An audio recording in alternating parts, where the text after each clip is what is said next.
네, 10월 15일 금요일 오늘도 좋은 아침입니다. 굿모닝 세븐의 이수민입니다. 네, 간밤에 뉴욕 증시 이제 실적 시즌이 본격화되면서 양호한 실적 덕에 지금 강세 흐름으로 마감이 됐습니다. 3대지수 일제히 1%대 상승세 보였는데요. 자, 여기에도 생산자 물가지수가 하락을 하고 신규 실업 수당 건수도 지금 최저치를 기록을 하면서 투자자들의 심리가 개선되는 모습이었습니다. 우선 실적은 대부분 좋았습니다. 하지만 물론 그럼에도 불구하고 이 매물을 내놓는 종목이 있기도 했습니다. 그리고 여기에 지금 연준 의원들의 발언들도 있었는데요. 지금 인플레이션 지속될 것이다라는 이야기와 함께 이제는 팬데믹의 문제가 아니라 정말 광범위한 요인들이 작용을 하고 있다라는 부정적인 발언을 내놓기도 했습니다. 하지만 오늘 정말 투심이 단단했다라고 느끼는 게 그런 발언에 크게 위축되는 모습은 아니었습니다. 생산자 물가지수가 예상보다 크게 상승하지 않았다라는 점, 그리고 여기에 또 이제 신규 실업 수당 건수도 처음으로 30만 명 아래로 떨어졌다라는 점들이 투자 심리를 개선하는 데 좀 영향을 줬고요. 10년물 국채금리도 이런 영향으로 지금 하향 안정세를 찾으면서 기술주들의 상승세를 이어갔습니다. 특히 오늘 반도체 TSMC가 예상을 상회하는 실적을 발표를 하면서 필라델피아 반도체 지수가 3% 넘게 강세 흐름을 보였는데요. 최근에 수급적으로 좀 불안을 했던 반도체 관련주들 오늘 움직임들 한번 체크해 보시길 바랍니다. 네, 그리고 오늘 경제판 돋보기에서는 다시 한번 불붙고 있는 메타버스, 다시 이제는 좀 담아봐도 괜찮을 시기일까요? 여기에 대한 이야기 한번 들어보도록 하겠습니다. 네, 이제 또 개장을 앞두고 굿모닝 세븐과 1시간 함께 하실 시간입니다. 오늘도 어떤 표정으로 맞이할 수 있을지 굿모닝 세븐과 1시간 꼼꼼하게 전략 세워보시길 바랍니다. 가장 먼저 해외에 있었던 마감 이슈부터 체크해 보시죠. 최효은 캐스터입니다. 네, 간밤에 나온 글로벌 뉴스들 체크를 해보고 가도록 하겠습니다. 간밤에는 다시 한번 실적을 내놓는 기업들이 많았습니다. 월가의 대형 은행주들이 실적을 내놓았는데요. 대부분이 좋은 실적을 발표를 했습니다. 뱅크 오브 아메리카, 모건 스탠리, 웰스파고, 시티그룹까지 모두 다 좋은 실적을 발표를 했는데 특히나 뱅크 오브 아메리카의 주가는 4% 넘는 상승 흐름을 나타내기도 했습니다. 순이자가 수입이 두 자릿수 이상의 성장 흐름을 보였기 때문입니다. 그리고 이 네 기업 모두 다 이 시장의 컨센서스를 상회하는 EPS와 매출을 발표를 하기도 했습니다. 또 특징적인 점은요, 인수합병 수수료 부분에서 사상 최대 분기 실적을 기록한 것으로 나타났습니다. 하지만 웰스파고의 같은 경우에는 매출은 크게 성장을 했지만 이 순이익이 전년 동기 대비해서 줄었다라는 이유 때문에 이렇게 좋은 장 속에서도 1% 넘는 하락 흐름으로 거래를 마감했습니다. 네, 이어서 두 번째 뉴스 만나보도록 하겠습니다. 애플 관련 뉴스인데요. 어제 공급망 이슈와 관련된 뉴스를 전해드렸는데 간밤에 다시 한번 이슈가 나왔습니다. 애플을 전문으로 하는 한 애널리스트가 이 애플 아이폰 13에 대한 출하량을 하향 조정했습니다. 공급망 이슈 때문에 출하 예상치가 1,000만 대 이상 줄 것이다라는 투자 의견을 제시를 했습니다. 하지만 이에도 불구하고 투자 의견이나 목표 주가를 하향 조정하지는 않았습니다. 그리고 10년물 국채금리가 안정 세를 보이면서 애플의 주가는 무려 2% 넘는 상승 흐름을 나타내기도 했습니다. 네, 이어서 세 번째 뉴스 만나보도록 하겠습니다. 보잉입니다. 이렇게 좋은 장 속에서도 보잉은 악재성 이슈와 함께 주가가 하락세를 보였는데요. 787 드림 라이너 속에서 다시 한번 결함이 발생이 됐다는 소식을 전해졌습니다. 뉴욕타임즈가 이와 관련한 보도를 내놓았는데요. 보잉 787에서 특정 티타늄 부품이 설계보다 약하다라는 보도를 내놓았습니다. 일단 보잉 787은 지난해부터 결함이 계속해서 보고가 되고 있는 상황입니다. 보잉의 주가도 좋지 않습니다. 사상 최고치에서 현재 약 50% 넘게 하락을 한 상황인데 간밤 시장에서도 분위기 좋지 않았습니다. 네, 이어서 마지막 뉴스 만나보도록 하겠습니다. 모더나 부스터샷과 관련된 뉴스입니다. 드디어 미국의 FDA에서 이 모더나 부스터샷에 대해서 승인을 했습니다. 접종 권고에 대해서 승인을 한 건데요. 표결을 거쳐서 만장일치로 모더나 백신 부스터샷의 권고를 결정을 했다고 합니다. 고령자와 고위험군도 부스터샷을 맞을 것이다라는 의견들 나오고 있는 상황인데요. 하지만 성인 정규 투여량의 절반을 권고한 것으로 알려졌습니다. 이와 함께 장 막판에 모더나의 주가는 3% 넘게 뛰면서 거래를 마감했습니다. 네, 지금까지 네 가지 뉴스 살펴보고 왔습니다. 네, 간밤에 있었던 뉴욕에서의 실적 발표와 함께 주가 흐름까지 체크를 봤습니다. 앞서서 지금 미국의 생산자 물가 지수가 생각보다 높지 않아서 인플레 압력이 좀 작아졌다라는 말씀 전해드렸는데 어제 중국은 또 완전히 다른 모습이었죠. 중국이 월간 생산자 물가 지수가 사상 최대 수준을 기록을 하면서 이 중국발 인플레에 대한 우려감들은 아직도 커지고 있는 것 같습니다. 이 부분도 함께 좀 체크를 해보시고요. 저희는 이어서 일정 체크해 보겠습니다. 최윤 캐스터. 네, 최윤입니다. 네, 오늘 일정도 알려주시죠. 네, 오늘도 여러 가지 일정들 대기가 되어 있는 상황인데요. 앞서서 제가 애플과 관련된 뉴스를 전해드렸는데 오늘 밤에 다시 한번 애플과 관련된 이슈가 한 가지 있습니다. 함께 살펴보시죠. 오늘 미국에서는 애플워치 7이 출시가 됩니다. 앞서서 애플은 18일에 특별 행사를 개최를 하겠다라고 발표를 한 바 있는데요. 맥북 프로와 에어팟 신형이 공개될 것이다라는 의견들 나오고 있습니다. 일단 공급망 이슈 속에서 어떤 여론이 형성될지 잘 체크해 보시면 좋을 것 같습니다. 네, 그리고 이어서 경제 지표들 다시 한번 확인해 보도록 하겠습니다. 오늘 미국에서는 9월 소매 판매 그리고 8월 기업 재고, 9월 수출입 물가 지수가 발표가 됩니다. 일단 물가 자체는 전반적으로 안정세를 보이고 있는 모양새입니다. 간밤에 발표가 됐던 PPI의 경우도 조금은 안정세를 찾아가고 있는 상황인데요. 이에 대해서 골드만삭스 측에서는 현재 미국 주식의 저가 매수의 기회다라는 투자 의견을 함께 제시를 하기도 했습니다. 오늘 밤에 나오는 여러 가지 경제 지표들 그리고 실적 부분 잘 체크하시면서 관련해서 잘 살펴보시면 좋을 것 같습니다. 네, 그리고 이어서 한국으로 옮겨가 보도록 하겠습니다. 오늘 한국에서는 정부 측에서 사회적 거리두기 조정안을 발표를 합니다. 일단 거리두기 2주 재연장으로 가닥이 좀 잡히고 있는 모양새인데요. 하지만 벌써 위드 코로나에 대한 이야기가 나오고 있습니다. 시장에 반영될 가능성이 굉장히 높습니다. 관련해서 오늘 또 어떻게 발표 나오는지 체크해 보시면 좋을 것 같습니다. 지금까지 경제 일정 알아봤습니다.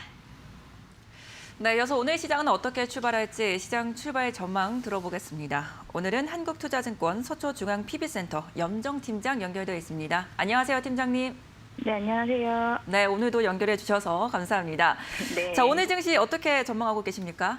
네, 우리 장 어제 큰 상승세에 이어서 오늘도 강보합으로 시작할 것으로 예상을 하고 있습니다. 네, 맞습니다. 어제도 기관 매수세가 또 들어오면서 시장을 네. 받쳐냈고 뉴욕 시장도 좋았습니다. 한 주 네. 마무리 출발로 하면 참 좋을 것 같은데 그렇게 전망하시는 이유 있으실까요? 네, 이제 코스피 같은 경우는 어제 이제 단기 저점인 2,900선을 지지를 하면서 이제 강하게 반등을 시도를 하고 있습니다. 코스닥 같은 경우는 최근에 낙폭이 워낙에 컸었기 때문에 어제 같은 경우 거의 3% 가까운 상승률을 보여줬는데요. 어제 전일 반등에는 사실은 이제 기관의 매수세가 있었고요. 개인들은 또 오랜만에 또 매도로 일정 부분은 좀 차익 실현하지 않았나라고 생각을 하고 있습니다. 외국인들은 사실 아쉬운 부분은 외국인들이 10월 들어서 계속 매도세를 이어가고 있다라고 말씀을 드렸었는데요. 이제 어제 같은 경우도 마찬가지로 이어지고 있습니다. 물론 전일보다 이제 어제 13일보다는 이제 매도폭을 조금은 좀 매도의 그 규모는 조금 줄어들고 있습니다만 아직은 적극적인 매수세로 돌아서지 못하고 있다는 부분이 아쉬운 부분이기도 하지만 사실 반대로 얘기하면은 이제 그런 부분이 조금은 또 앞으로도 기회가 나타나지 않을까라고 생각을 하고 있습니다. 오늘 같은 경우는 이제 3차선을 다시 또 재돌파하지 않을까라는 기대감에 모아지고 있고요. 시장은 조금은 조심스럽게 시작할 수 있겠지만 만약에 상승세가 이어진다라고 한다면 계속해서 이 다시 3차선을 회복하면서 시장은 또 강한 흐름을 보일 수도 있을 거다라고 생각을 하고 있습니다. 하지만 이 대외적인 변수가 사실 없어진 것은 아닙니다. 시장이 대외적인 변수, 앞으로 테이퍼링에 대한 부분, 그리고 금리 인상, 인플레이션 같은 현재의 악재들을 시장에서 자연스럽게 지금 흡수를 하고 있다, 소화를 하고 있다라고 생각을 하고 있고요. 이에 대한 악재를 어느 정도 좀 반영을 하고 반등이 자연스럽게 이어짐이 바람직하지 않을까라고 생각하고 있습니다.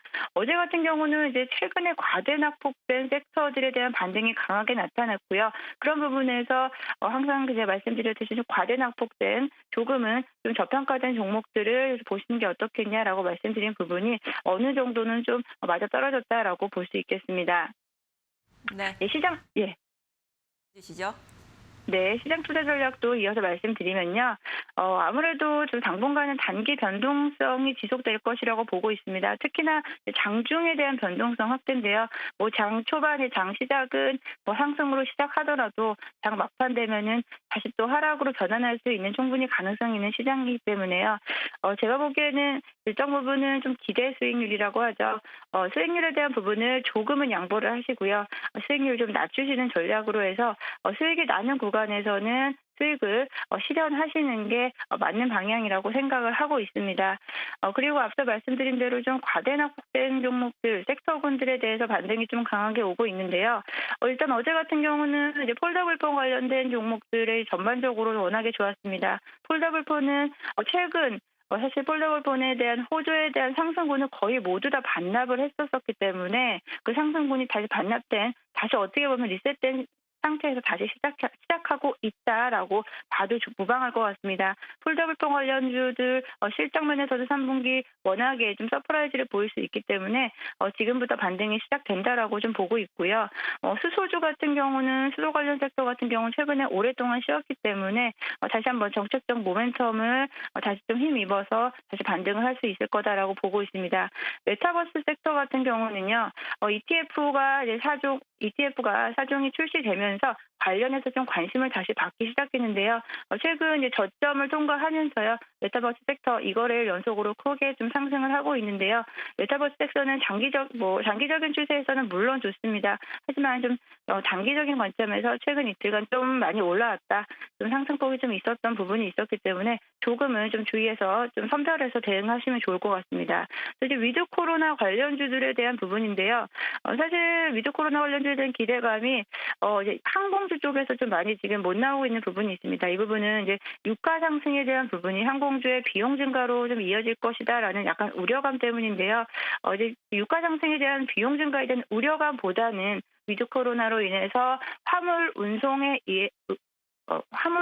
더해서요. 그 여객 운송까지 더해질 경우 4분기 실적은 더욱더 호전될 수 있을 거다라고 좀 저는 희망을 갖고 있습니다. 관련해서는 위드 코로나 관련주들은 선별적으로 대응을 하시면 좋을 것 같습니다. 네, 오늘 말씀도 잘 들었습니다. 네, 감사합니다.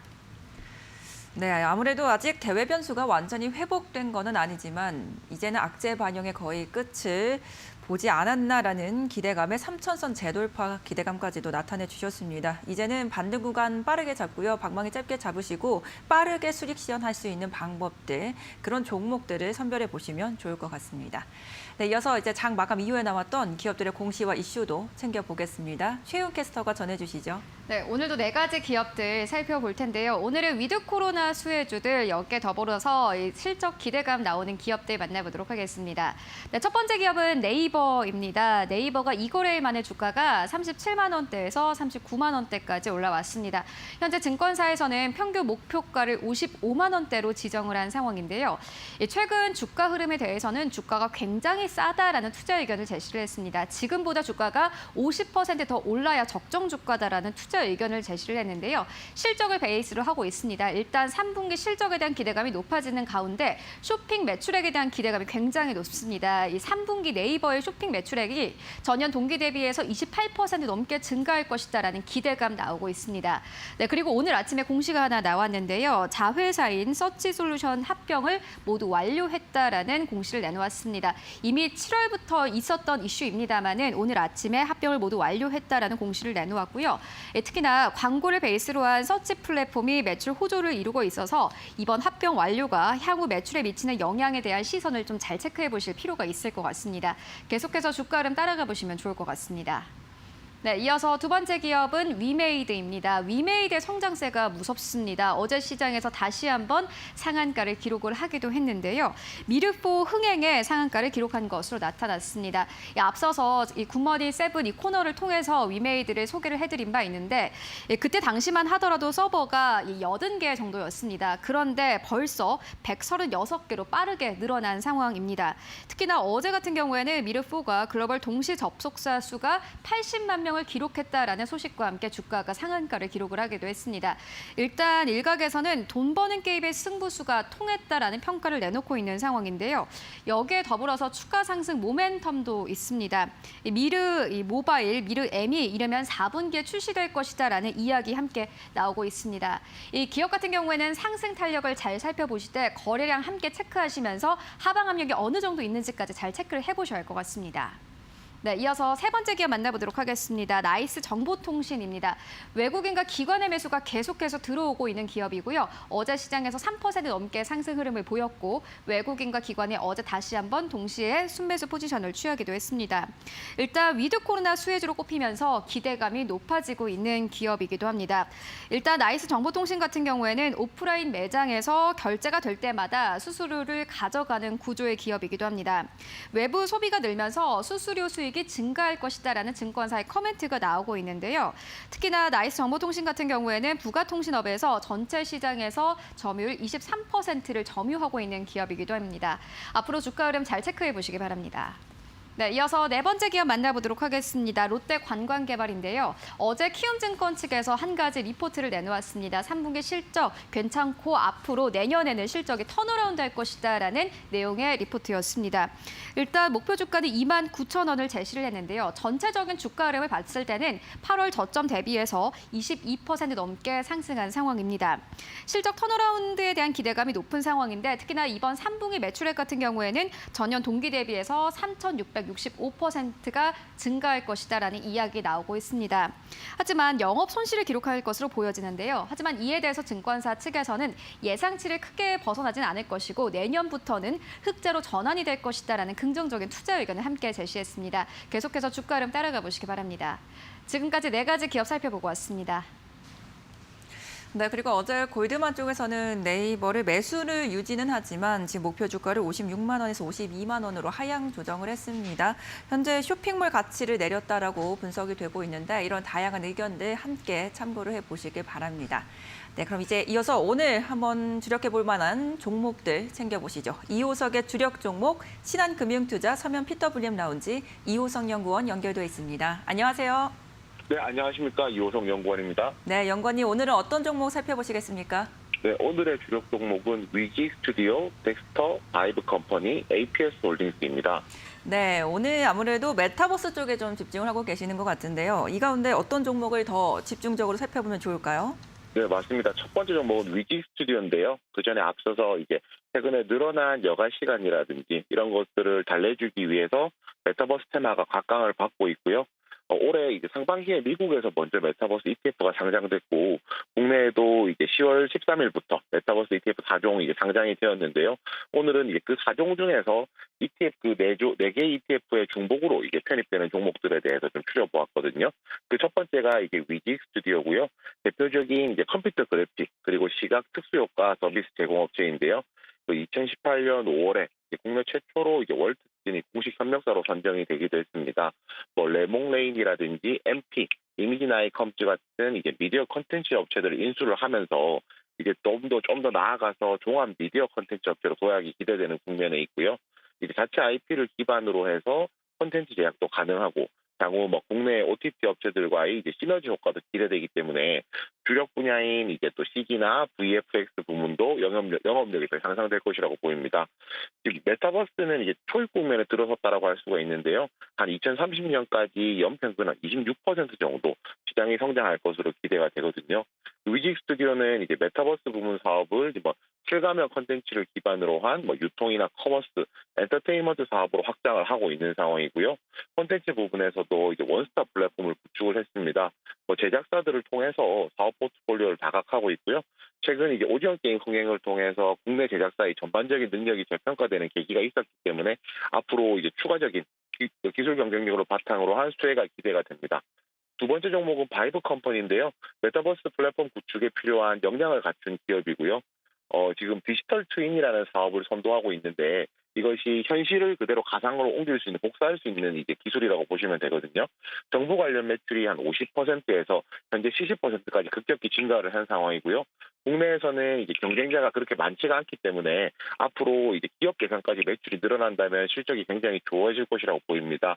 여기에 고객 맞춤형 데이터 구독 서비스인 그 썸트렌드가 향후 캐시카우가 될 것이라고 기대를 하고 있고요. 여기에 추가적으로 이제 AI 핀테크 기업인 핀딧을 통해서 ATS 서비스도 준비 중인데요. 이 ATS 서비스는 AI 알고리즘을 기반으로 한 자동 매매 시스템이거든요. 향후 이제 가상화폐나 주식시장에서 활용될 폭이 넓기 때문에 앞으로 사업 발전성 또한 굉장히 크다고 할 수 있습니다. 네, 오늘 말씀도 잘 들었습니다. 네, 감사합니다. 네, 오늘 2호석의 주력 종목은 메타버스와 관련된 기술을 갖춘 기업 그리고 콘텐츠를 갖춘 기업 이렇게 두 가지 선정해 주셨습니다. 위지 스튜디오와 바이브 컴퍼니 제시해 드리고요. 아울러서 저희가 전해드리는 정보는 투자에 잘 활용해 보시고요. 그 투자 결과는 시청자 여러분들의 몫이라는 점 다시 한번 알려드립니다.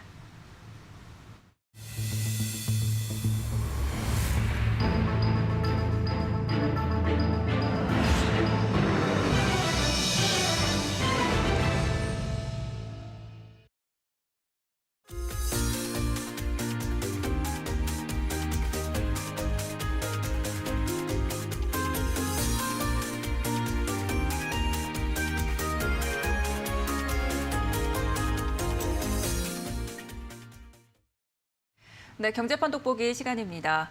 앞서서 저희가 시장 전망과 주력 종목까지 메타버스에 대한 이야기들이 참 많이 나왔습니다. 저희가 일부러 그렇게 구성을 한 건 아닌데 그만큼 지금 시장에 또 주목을 받고 있는 게 이쪽 섹터가 아닌가 싶습니다. 자, 오늘은 여기에 대한 이야기 한번 나눠보죠. YG경제연구소 차영주 소장과 함께합니다. 어서 오세요. 안녕하십니까? 네. 최근에 사실 메타버스가 많이 또 내림세를 기록을 하다가 네. ETF와 함께 또 다시 한번 또 상승세를 받고 있는 듯한 모습입니다. 이제는 좀 저희가 포트폴리오에 안정적으로 담아봐도 되는 시기인지가 좀 궁금하거든요. 안정적이라는 네. 단어가 조금 이렇게 탁 마음에 와닿지는 않습니다. 예, 네. 좀 그렇게 말씀을 좀 드릴 수가 있겠는데 물론 메타버스의 미래는 긍정적이다라는 것에 대해서 부정하시는 분들은 없을 겁니다. 전반적으로 우리가 이제 산업이 빠르게 변화하고 있고 일단 뭐 가상현실이라든지 증강현실이라든지 아니면 또 메타버스까지 이제 이루어지는 부분들에 대해서는 우리가 이제 다양한 산업에 있어서 적용이 가능하죠. 단순하게 우리가 즐길 거리로서의 메타버스가 아니라 산업에 있어서의 메타버스라든지 AR, VR 같은 이거 통합된 게 메타버스라고 할 수 있겠죠. 이런 부분에 대한 미래는 상당히 긍정적이다라고 좀 말씀드릴 수가 있겠습니다. 우리가 어떻게 보면 주식도 이제 메타버스로 연습을 하실 수가 있는 그리고 이제 네. 그런 교육도 받으실 그렇죠. 수 있는 그런 시대가 조만간 열리지 않겠습니까? 이런 것도 준비를 한번 해봐야 되겠네요. 뭐 어쨌든 뭐 그런 부분들인데 따라서 단기적으로 메타버스를 지금 당장 좋다 이걸 인정해야 된다 이렇게 보는 것은 조금 어폐가 있을 수도 있습니다. 왜냐하면 메타버스라는 게 지금 현재 다양한 기술들이 개발이 돼야 되고 이런 것들이 적용이 될 때까지는 물리적인 시간이 좀 필요하다는 것을 인정을 해야 되겠죠. 따라서 메타버스에 대해서는 단기 테마, 지금 이제 ETF가 형성이 됐다라고 해도 그 단기적으로 접근하기보다는 좀 중장기적으로 접근한다라는 점에 있어서는 이의가 없다. 이렇게 좀 말씀을 좀 드릴 수가 있겠습니다. 그리고 메타버스와 관련해서 지금 그런 얘기를 해요. 국내 메타버스 관련주들이 실질적으로 있느냐라는 네. 것에 대해서 그렇다라고 확언하기도 그렇고 아니다라고 얘기하기도 지금 조금 어중간하다라고 그럴까요? 그런 표현들이 이제 물론 이제 국내 기업들 같은 경우 메타버스와 관련해서 기술력이 있는 기업들 같은 경우는 앞으로 방향을 그쪽으로 잡아가겠죠. 따라서 개별 기업에 투자하는 것보다는 ETF 지금 이제 화면에 ETF 종목들이 나오고 있는데요. ETF에 투자하는 게 좋습니다. 우리가 개별 종목 단에 있어서는 변동성이 크고 리스크가 클 때는 이런 것들을 모아놓는 ETF 투자가 오히려 유망할 수도 있다. 이런 면에 있어서는 조금 여러분들이 관심을 가지실 필요가 됐다 말씀을 드릴 수가 있겠습니다. 네. 저 ETF 종목들을 한번 구성 종목들을 살펴보니까 네. 예상외로 엔터나 게임 관련주들이 주를 이루는 네. 듯한 느낌이 들더라고요. 그러니까 그쪽에서는 그런 것들이 메타버스를 이끌 것이다 이렇게 판단을 한 것 같은데 저는 소장님의 의견이 궁금해요. 소장님은 메타버스를 주도하는 섹터는 어디라고 보십니까? 일단은 처음 물론 이제 그런 것들이 전반적으로 지금 당장 메타버스 라는 거와 이제 우리가 이론적인 메타버스와 현실적인 메타버스가 이제 괴리가 있으니까 이론적인 메타버스와 가장 관련 있는 게 게임 엔터주들이 일단 가장 관련이 있죠. 우리가 게임 같은 경우도 가상현실에서 게임을 하는 거 아니겠습니까? 나 대신 어떤 아바타라는 것들이 있어서 그런 것들이 게임을 하고 엔터주들도 우리가 이제 우리가 현실에서 안 이루어지는 것들 이런 것들을 이제 다양하게 이루어지는 부분들이다라고 말씀을 드릴 수가 있겠는데 그래서 지금 메타버스 관련주들이 있냐 없냐라는 논란이 벌어질 수밖에 없다라고 말씀을 드릴 수가 있겠습니다. 일단은 메타버스 지금 현재 어떻게 보면 동시다발적으로 개발이 이제 필요한 분야다라고 말씀을 좀 드릴 수가 있겠습니다. 아무래도 초기에는 플랫폼이 형성이 돼야 될 것 같아요. 우리가 AR, VR 같은 경우도 지금 써보신 적 있으세요? 없습니다. 없죠. 저도 없습니다. 우리가 AR, VR 주식시장에서도 저도 많이 얘기하고 했지만 실질적으로 AR, VR 하기 위해서는 어떤 기기가 필요하고요. 아니면 그런 것들을 제공하는 장소를 또 따로 찾아가야 되고요. 이런 부분들이 되기 때문에 처음에는 우리가 이제 수소 경제라고 하는 것도 쉽게 다가오지 않는 게 수소와 관련된 것들에 대한 어떤 콘텐츠, 플랫폼 이런 것들이 없지 않습니까? 따라서 지금은 당장은 플랫폼과 관련된 것들이 먼저 개발이 돼야 된다. 따라서 초기에는 플랫폼과 관련된 기업들에 투자를 좀 하셔야 되고요. 중기적으로는 필요한 것은 당연히 컨텐츠가 되겠죠. 우리가 메타버스를 즐길 수 있는 다양한 컨텐츠들이 필요한 시기가 조만간 도래할 것으로 보여집니다. 하지만 종합적으로 볼 때 이러한 플랫폼이라든지 컨텐츠라든지 이런 것들이 일상 시간에 적용될 때까지는 앞서도 언급드렸다시피 다소 물리적인 시간이 필요하다라는 거. 좀 전문적인 용어를 쓰면 캐즘이라는 단어를 좀 쓸 수가 있습니다. 이게 뭐냐면 이제 계곡과 계곡을 그러니까 절벽과 절벽 사이에 있는 계곡을 얘기하는데요. 우리가 이제 이쪽에서는 얼리 어답터들이 AR, VR 지금 쓰고 계신 분들 계세요. 그런 기기를 가지고 게임도 하시는 분들이 계세요. 이건 얼리 어답터들이고요. 이게 일상생활에 적용할 때는 이 절벽을 뛰어넘는 이런 것들이 필요하다는 거죠. 우리가 지금 어떻게 보면 휴대폰, 폴더블 폰 얘기할 수 있어요. 폴더블 폰 초기에는 사신 분들이 있죠. 얼리 어답터 분들. 근데 막상 해보니까 좀 무겁고 불편하고 비싸고 하니까 대중화되는 데 있어서 지금 약간 주춤한 모습을 보여주지 않습니까? 이게 캐즘을 뛰어넘지 못하는 모습들이라기 때문에 메타버스도 그러한 모습들은 당연히 이건 모든 산업이 겪어야 되는 문제고요. 그러한 부분들이 필요한 부분들도 우리가 인정을 해야 된다고 말씀드릴 수가 있겠습니다. 네, 그러니까 초기에는 플랫폼 쪽에 투자를 해보면 좋겠다라고 말씀해 주셨는데 그럼 소장님이 보시는 약간 탑픽 종목은 어떤 종목일까요? 고민을 많이 했습니다. 네. 일단 현재로서는 하는데 덱스터라는 종목이 있습니다. 네. 덱스터가 우리가 이제 지금 중국이라든지 우리나라 영화에 있어서의 가상현실을 구현하는 데 있어서는 굉장히 뛰어난 기술들이 있습니다. 우리가 이제 실질적으로 사자 같은 동물을 가지고 영화를 찍을 수는 없잖아요. 근데 이제 사자 같은 경우는 이제 가상현실하면 사자는 우리가 갈기라고 그러죠, 이게. 네. 그것을 표현한다는 게 상당히 어렵습니다. 근데 그것을 덱스터는 가능합니다. 그러니까 이제 우리가 이렇게 싹 소름이 돋으면 털이 선다 이런 느낌 있잖아요. 그것도 구현이 가능해요. 그럴 정도로 덱스터가 상당히 이런 것들에 대한 어떤 앞선 기술을 보유하고 있다. 이렇게 좀 인정을 해야 될 것으로 보여집니다. 따라서 이미 덱스터 같은 경우는 이런 부분에 있어서 우호적인 그리고 기술력을 가지고 있고요. 여기에 덧붙여서 실제로 영업이익이 발생하는 기업입니다. 그래서 이 영업이익을 바탕으로 해서 다양한 메타버스와 관련된 그러한 역할들을 하지 않을까 말씀드릴 수가 있겠습니다. 네, 저희가 최선호주까지 한번 들어봤고요. 아까 이 계곡 사이에 있다고 말씀해 주셨는데 그러니까 이 넘어가기 바로 직전에 딱 잡는 게 가장 좋은 진입 시기가 아니겠습니까? 이미 넘어가야죠. 넘어가고서 들어가는 게 가장 그렇죠. 좋은 시기입니까? 왜냐하면 우리가 캐즘을 넘는다라는 것은 넘다가 잘못하면 미끄러질 수 있어요. 좀 조심스러운 부분들도 있기 때문에 지금 우리가 이제 다양한 예를 들어 드릴게요. 여러분들이 쉽게 처음에는 핸드폰에 대한 어떤 폴더블 폰에 대한 인기 어마어마할 것이다. 1000만 대 가능할 것이다라고 했는데 지금 한때는 저도 그걸 바꾸려고 생각을 했어요. 네. 나오기 전까지만 하더라도 방송을 통해서 그런 내용을 알았기 때문에. 근데 막상 실물을 보니까 제가 생각했던 거랑은 좀 다릅니다.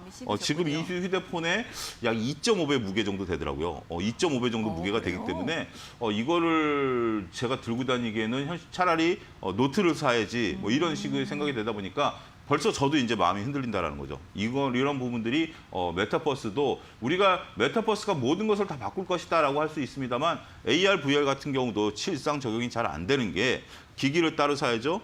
보다 보면 두통도 좀 오고요. 아직까지 좀 그런 부분들이 있기 때문에 그런 부분들을 우리가 감안해야 된다라고 말씀을 드리는 겁니다. 네. 오늘 이제 떠오르고 있는 메타버스와 관련해서 지금 탑픽 종목도 한번 선정을 해봤고요. 아직은 좀 이제 시간이 남아있기 때문에 어떻게 진입하는 거, 어느 시기에 진입하는 게 가장 중요할까라는 이야기까지 해봤습니다. 지금은 이 계곡을 건너고 있는 시기입니다. 이때 좀 진입을 하면 위험할 수 있고요. 완전히 건넌 걸 확인한 뒤에 초기에 진입을 해도 늦지 않겠다라는 의견까지 전해주셨습니다. 자, 그럼 이제 이와 관련해서 어떤 종목들 살펴볼 수 있을지 김나은 캐스터가 준비하고 있습니다. 경제판 돋보기 시간입니다. 거래소에 상장된 지 이틀째 메타버스 상장지수 펀드가 일제히 상승하면서 관련주들도 오르면서 마감했습니다.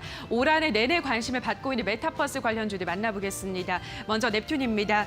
넵튠이 메타버스 시장에 대해 적극적으로 투자하고 있습니다. 최근 공시에 따르면 넵튠은 모바일 메타버스 개발사 퍼피레드 지분을 44% 확보했습니다. 그리고 오는 12월에는 클로즈 베타 테스트를 목표로 한 모바일 메타버스형 소셜 네트워크 게임인 퍼피레드 M을 개발하고 있습니다. 앞으로 이 퍼피레드 M을 기반으로 한 다양한 메타버스 서비스들을 통해서 사용자가 가상 공간에서 사회, 문화, 경제적인 가치를 창출할 수 있는 단계로까지 확장할 수 있도록 여러 시도를 해나갈 계획인데요. 넵튠은 이 게임사뿐 아니라 버추얼 휴먼 제작 기술을 보유한 온마인드, 크로스 플랫폼 특허 기술을 가진 VR 메타버스 플랫폼 개발사 맘모식스를 자회사로 두고 있고요. K-팝 디지털 아이돌을 키우는 딥스튜디오와 펄스9에도 지분 투자를 단행하는 등 적극적으로 메타버스 시장에 투자하고 있습니다. 앞으로의 성과들도 주목해 보시기 바랍니다. 자, 이어서 맥스트입니다. 회사는 2010년에 설립된 증강현실 전문 업체인데요. 국내에서 유일하게 증강현실 어플을 만들 수 있는 저작 도구를 전 세계 50개국 12,000개에 배포하고 있습니다. 그리고 2019년부터 AR 원천 기술을 반도체와 자동차 등 제조 현장에 적용해서 산업용 증강현실 솔루션을 공급하고 있는데요. 자, 어제는 메타버스 서비스를 체험할 수 있는 통합 어플 맥스버스의 AR 내비게이션 기능을 선보이면서 주목받기도 했습니다. 이 맥스버스는 과학기술정보통신부의 지원을 받아 제작된 콘텐츠로 현실과 동일한 크기의 3차원 정보 공간을 구축해서 관광이나 쇼핑 등 다양한 도시 정보를 실감나게 제공하는 AR 서비스고요. 다가오는 스마트 안경 시대를 준비할 대표적인 AR 솔루션으로도 주목받고 있습니다. 앞으로의 흐름도 체크해 보시기 바랍니다. 자, 마지막으로는 아진헬스텍입니다. 회사는 모션 제어 전문 기업으로 일본이 독점해오던 모션 제어 칩을 국산화하는 데 성공했습니다. 현재 국내 점유율 60% 이상을 차지하고 있습니다. 모션 제어 기술은 진입 장벽이 높고 미래 유망 사업인 인공지능 칩, 또 스마트 팩토리 등 다양한 곳에 응용이 가능한데요. 이러한 아진헬스텍은 스마트 팩토리 생산 라인에 적용하기 위한 XR 글라스 국산화를 시작하면서 주목받기도 했습니다. 회사가 보유한 OLED 제조 기술을 기반으로 한 스마트 팩토리용 XR 글라스는 과기부 사업의 일환으로 추진되었는데요. 메타버스 산업 현장 활용이 점차 확대되면서 XR 글라스 수요가 증가할 것으로 전망되고 있습니다. 향후 수년간 연평균 100% 이상 성장하면서 IT 하드웨어 산업을 선도할 것으로 기대되고 있습니다. 이 종목의 흐름도 주목해 보시기 바랍니다. 자, 여기까지 오늘은 메타버스 관련주들을 확인하셨습니다. 네, 관련 종목들 한번 살펴보고 왔고요. 저희도 이제 종목들의 움직임을 좀 체크해 보려고 합니다. 그 ETF 편입됐던 종목들이 상장이 되는 날 움직임들이 꽤 괜찮았던 것 같아요. 예. 어떻게 보셨어요? 예, 일단 메타버스 메타버스 ETF와 관련돼서 편입된 종목들이 일제히 상승을 했습니다.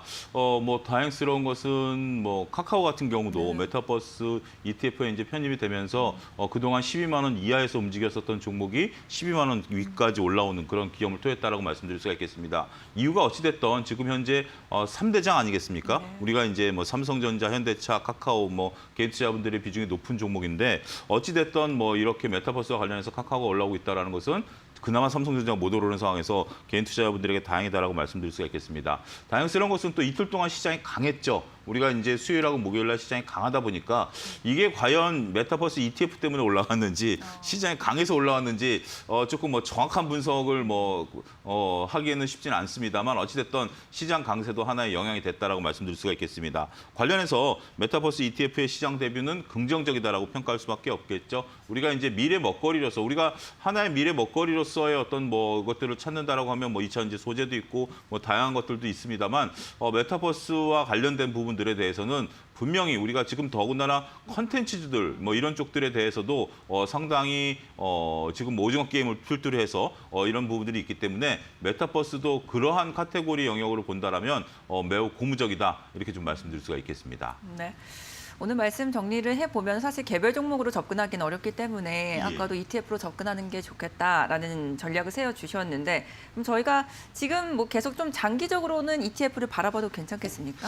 예, 그렇습니다. 아무래도 개별 종목에 직접 투자하시려면 한정된 자금과 한정된 정보력과 한정된 시간을 가지고 투자한다라는 것이 쉽지가 않죠. 그렇기 때문에 ETF라는 게 그런 대안 아니겠습니까? 그런 것들의 모험들이기 때문에 투자하는 데 용이하다라고 좀 말씀을 좀 드릴 수가 있겠습니다. 그리고 현재 그 메타버스 관련한 개별 종목들의 변동성이 생각보다 커요. 그렇기 때문에 이 변동성을 이겨낸다라는. 그리고 앞서 제가 이제 뭐 종목도 말씀을 드렸습니다만 어떤 종목이 딱이 이 캐즘을 넘을 수 있는 그런 종목이다라고 지금 단언하기도 어려운 거 아니겠습니까? 그렇기 때문에 현재로서는 ETF가 훨씬 더 좋다라고 말씀드릴 수가 있겠습니다. 단지 그렇다고 해서 지금 많은 자금을 투자하기엔 부담이 됩니다. 포트폴리오 차원에서 접근하시라는 것은 일정 부분 여러분들이 각 업종별로 섹터를 나누시되 그중에서 약 한 20% 정도 그 이상을 넘어가면 좀 곤란할 수도 있어요. 그러니까 지금 현재로서는 포트폴리오 차원에서 다양한 접근이 필요한 그런 시점이다. 그러니까 내가 지금 1,000만 원인데 1,000만 원 다 메타버스 ETF 산다. 이거는 좀 지양해야 될 부분들이기 때문에 그런 부분들 잘 감안하셔서 투자 전략을 세우시면 좋을 것 같습니다. 그래서 최근에 시장이 좀 약한 흐름 속에 메타버스 관련주들이 떠오르고 있었던 상황이었어가지고 앞으로 그렇기 때문에 메타버스는 쭉 갈 수 있다. 주도주로서의 자리를 잡을 수도 있는 섹터이다라고 주장하는 분들도 계셨던 것 같아요. 그런 의견에 대해서는 어떻게 생각하세요? 글쎄요. 뭐 메타버스가 주도주가 된다라고 저는 보기에는 쉽지는 않을 것 같습니다. 그 대신 하나의 상승 카테고리는 될 것으로 보여집니다. 메타버스가 모든 것을 아우른다라는 것은 산업의 생태계가 그만큼 발전이 아직 안 된 부분들도 분명 존재하기 때문에 그런 부분들은 좀 감안하시면 쉽게 답을 찾을 수 있지 않을까 말씀드릴 수가 있겠습니다. 네. 오늘 이렇게 메타버스와 관련을 해서 다양한 이야기 한번 나눠봤습니다. 지금 ETF가 상장을 하면서 다시 한번 좀 식어가던 메타버스가 살아나고 있는 상황이었고요. 또 시장이 좀 어지러운 상황 속에서도 강세 흐름을 보였습니다. 자, 이와 관련해서 사실 정확한 섹터를 나누기는 어렵다. 하지만 좀 장기적으로 봐야 되는 부분들이 있고 여기서 변곡점이 생겼을 때 우리가 진입을 해도 늦지 않겠다라는 의견 제시해 주셨습니다. 지금까지 YG경제연구소의 차영주 소장과 함께했습니다. 오늘 말씀 감사합니다. 감사합니다. 네, 이어서 오늘 이데일리온 전문가들은 어떤 종목을 살펴보고 있을까요? 고수에픽에서 김나은 캐스터가 전해드립니다. 고수의픽입니다. 오늘 이데일리 전문가들은 어떤 종목을 공략할까요? 화면으로 확인해 보시죠. 먼저 이난희 전문가는 일진파워를 소개했습니다. 요즘 세계 많은 나라들이 다시 원전의 중요성을 강조하고 있습니다. 소형 원전에 대한 투자 의지도 밝히고 있는데요. 특히나 국제유가가 오르면서 그 수혜를 받아가고 있습니다. 대선 정책주로도 부각되고 있는 일진파워 주가 흐름 체크해 보시기 바랍니다. 다음 종목입니다. 이번에는 서용원 전문가 코스펙스입니다. 코스펙스는 화장품 ODM 전문 기업으로 세계 화장품 ODM의 매출 1위를 기록하고 있습니다. 요즘 증권사들이 한국 화장품주들의 주가를 나날이 목표 주가 하향 조정하고 있는 가운데 코스펙스는 굉장히 긍정적으로 평가하고 있습니다. 다른 고객사들을 끌어들이면서 매출이 늘어나고 있다는 좋은 평가를 내리고 있는데요. 실제로 기관의 매수세도 유입되고 있습니다. 코스펙스가 좋은 흐름 이어갈 수 있을지 확인해 보시기 바랍니다. 다음 종목입니다. 이번에는 명승부사 전문가 동원시스템즈입니다. 동원그룹의 포장재 전문 회사인 동원시스템즈가 전기차 배터리 부품인 2차 전지용 캔 사업에 진출하면서 첨단 소재 기업으로 바뀌고 있습니다. 2차 전지용 캔은 전핵 같은 전지 내용물을 담는 용기인데요. 이 캔 품귀 현상의 수혜를 받아가고 있습니다. 동원시스템즈 주가 추이도 체크해 보시기 바랍니다. 다음 종목입니다. 이번에는 급등매매 전문가 동일철강입니다. 동일철강은 본강과 현강 생산하고 공급하고 있습니다. 보통주 한 주당 한 주를 배정하는 무상증자를 결정하면서 어제 급등 마감했습니다. 배주 기준일은 2021년 10월 29일이고요. 또 신주 상장 예정일은 다음 달 17일입니다. 이 점 참고하시고 주가 12,000원을 지지한다면 매수 가능하다는 전략입니다. 다음 종목입니다. 이번에는 브레필 전문가 두산중공업입니다. 역시나 원전 관련주, 원전 대장주로 꼽히고 있는데요. 소형 원자로 최대 수혜가 기대되고 있습니다. 실제로 내년부터 사업 다각화를 위해서 탄소 중립 정책과 맞물려서 이 대안으로 떠오르고 있는 소형 모듈 원자로 사업의 역량을 강화하겠다는 계획을 밝혔습니다. 앞으로의 흐름까지 눈여겨보시기 바랍니다. 자, 여기까지 오늘 고수의픽 확인하셨습니다. 더 많은 고수의 관심 종목은 오전 11시 적중 고수의 관심 종목에서 확인해 보시기 바랍니다. 여기까지 고수의픽이었습니다. 네, 이제 굿모닝 세븐의 마지막 코너입니다. 시초가의 이 종목 시간인데요. 오늘은 헤르메스 스탁의 하창원 본부장과 함께합니다. 어서 오세요. 네, 안녕하십니까. 네, 원래는 사실 매주 금요일에 김진만 팀장과 함께 하는데 개인적인 사정으로 2주 동안 저희와 함께 하시게 됐습니다. 저희가 화요일 거는 이제 따로 네. 책정을 하고요. 금요일은 또 금요일 것만 한번 시작을 해볼 텐데 이제 바로 시작을 해야 될 것 같아요. 네. 보고 계시는 섹터 어떤 섹터입니까? 네, 이제 오늘은 알루미늄 섹터를 좀 네. 선정을 했습니다. 뭐 이제 원자재 가격 보시는 분들 잘 아시겠지만 오늘 뭐 아연이라든지 뭐 구리 또 이제 기타 다른 이런 뭐 천연가스 쪽도 굉장히 좀 좋은 모습을 보여줬고요. 이제 알루미늄에 대한 그런 가격도 오늘 좀 크게 상승을 했습니다. 그래서 원자재에 따른 좀 시장들의 좀 수급들이 나오지 않을까라고 기대가 되고 있고요. 뭐 알루미늄 같은 경우는 이제 가격에 대한 그런 현황을 보시면 아시겠지만 정말 고공행진을 유지를 하고 있습니다. 그래서 13년 만에 최고치를 기록을 하고 있다라고 보시면 될 것 같습니다. 이제 알루미늄에 대한 이런 가격이 상승하게 된 계기는 결국에는 이제 석탄 부족이나 뭐 가스 대란에 대한 그런 영향이 될 수밖에 없습니다. 이 알루미늄을 생산하기 위해서는 전기가 굉장히 좀 많이 소비가 되는데 원가의 약 40%가 전기료로 나올 정도로 이제 전기가 굉장히 많이 소모가 됩니다. 근데 이제 에너지 대란이 나타나고 있고 전기에 대한 이런 부족들이 계속적으로 진행이 되고 있다 보니까 알루미늄에 대한 이런 생산 차질에 대한 얘기들이 계속적으로 좀 부각이 되고 있기 때문에 아무래도 원자재 같은 경우는 이제 공급이 줄어드는 그런 부분들에 대한 이벤트도 상당히 중요한데 수요는 지금 계속적으로 늘어날 수밖에 없는 구조로 가고 있습니다. 뭐 2차 전지 섹터에서도 이제 알루미늄 밖까지 한번 순환매가 돌았던 것들을 보시게 됐을 때는 이런 이제 2차 전지 쪽도 그렇고요. 또 자동차 쪽에서 경량화 관련된 이벤트도 있다 보니까 전반적으로 알루미늄도 구리나 유가 같은 그런 이제 소비재에 굉장히 좀 많이 활용이 됩니다. 그러다 보니까 수요는 계속적으로 이제 늘어날 수밖에 없는 구조로 가는데 공급에 대한 전반적인 우려가 커지고 있는 상황이다 보니까 이런 가격에 대한 우려는 점진적으로 더 커질 수밖에 없다. 그리고 이러한 흐름들이 또 원자재이다 보니까 단기적인 흐름으로 끝나는 것이 아니라 중장기적으로 좀 작용을 할 수밖에 없다라는 관점으로 봤을 때 업황 자체는 굉장히 좀 좋다라고 보시면 좋을 것 같고요. 네덜란드의 이제 압델이라는 회사도 전기료에 대한 그런 부담감들 그리고 이 전기 부족에 대한 얘기들이 있다 보니까 이런 알루미늄 생산을 좀 줄이는 방향으로 좀 포커스를 잡고 있습니다. 그래서 전 세계적으로 이런 알루미늄 생산을 하는 그런 업체들이라든지 아니면 지역에서 이런 공급에 대한 이벤트들이 발생하게 됐을 때 이런 이제 이 가격 상승에 대한 기대감들은 계속적으로 좀 나타날 수밖에 없겠다라고 보시면 좋을 것 같고 뭐 자연스럽게 이런 알루미늄 가격에 대한 상승이 나타날 때 그에 따른 매출 비중이 높은 회사들이 자연스럽게 이제 수익성에 대한 개선들에 대한 기대감들이 상당히 많이 늘어날 것이기 때문에 수혜를 받을 수 있겠다라고 보시면 좋을 것 같고요.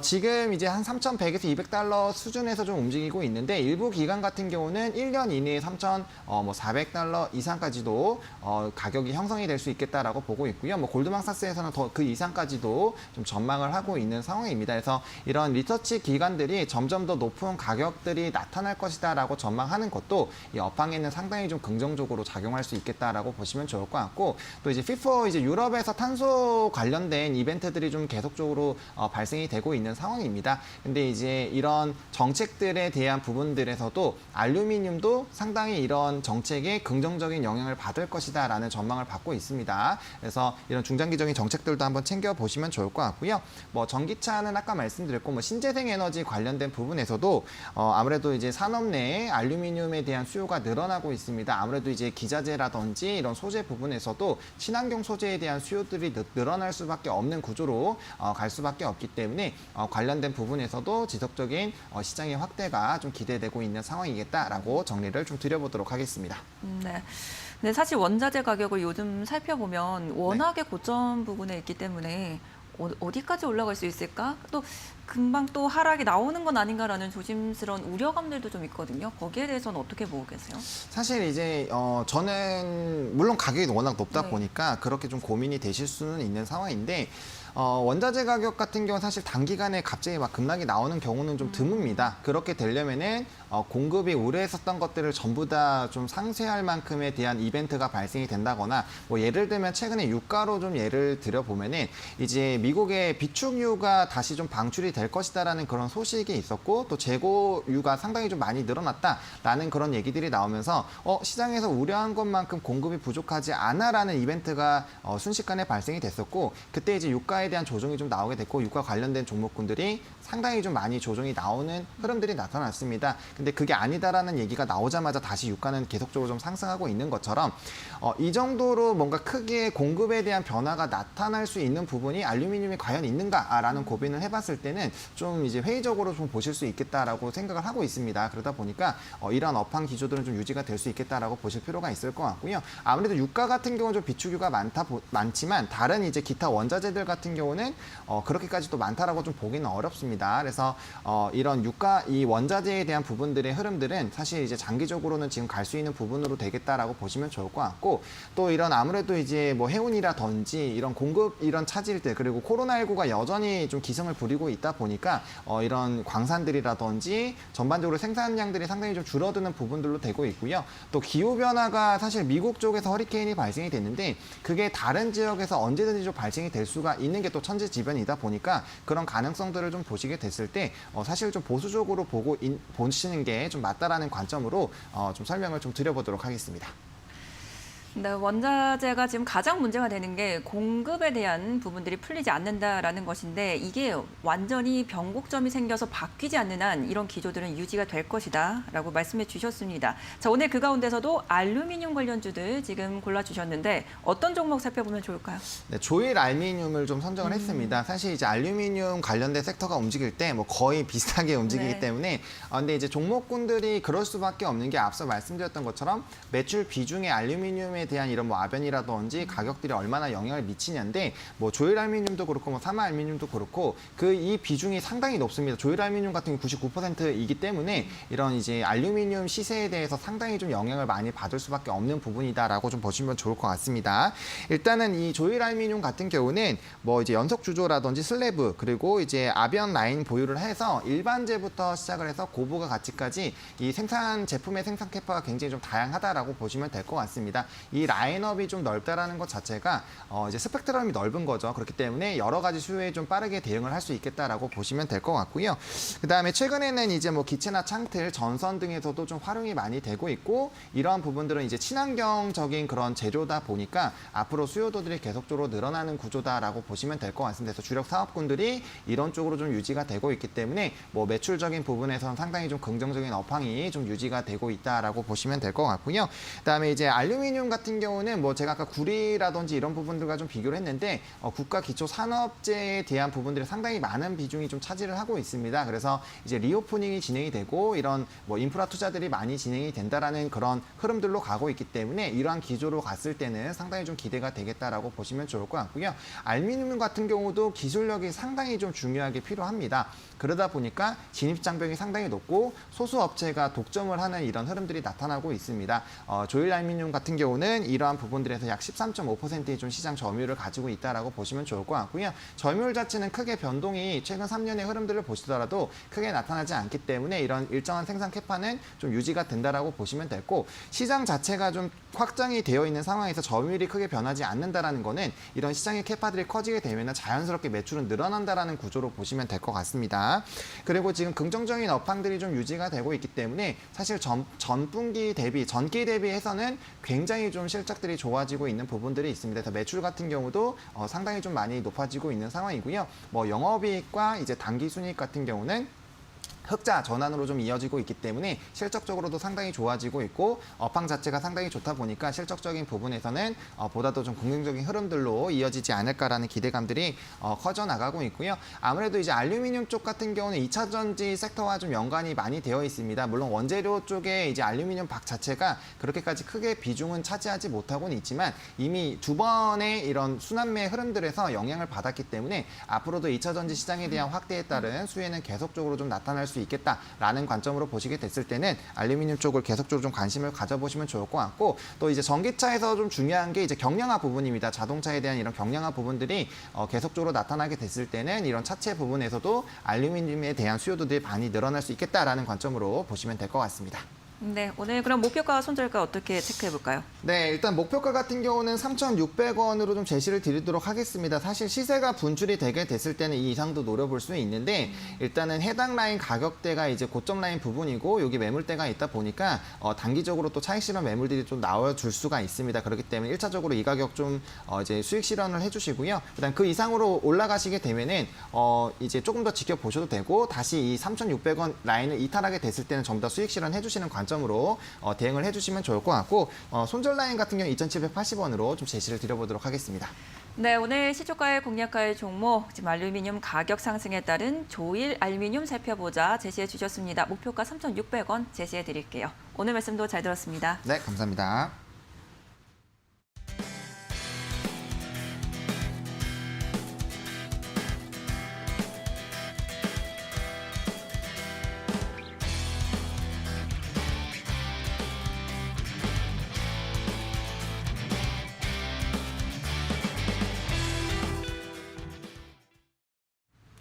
네, 굿모닝 세븐 이제 마칠 시간이 됐습니다. 어제 우리 시장 반등과 이어서 뉴욕 시장에서도 인플레에 대한 압박이 조금은 줄어들었고 호실적들 이어진다는 긍정적인 뉴스들이 있었습니다. 이에 따라서 오늘 다시 3,000선 재돌파 이야기들 지금 기대감 나오는 전문가들도 굉장히 많은 상황인데요. 오늘 굿모닝 에잇과 함께 개장 함께 보시고요. 체크해 보시길 바랍니다. 저희는 내일 다음 주 월요일에 다시 찾아뵙겠습니다. 함께해 주신 여러분 고맙습니다.